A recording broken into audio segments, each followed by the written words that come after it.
Today I'm going to be showing you how to reset the Amazon Fire TV stick. Now this process should be the same regardless of what TV Fire stick you use. The icons just might be in a different location. So firstly, what you need to do is go to the settings and then scroll down to where you see My Fire TV.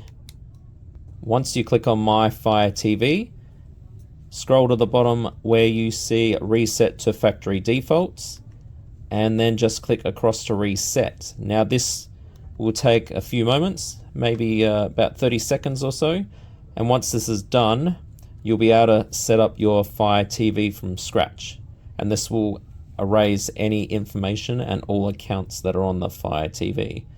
Anyway, that's today's video. Hope that helps, and thanks for watching.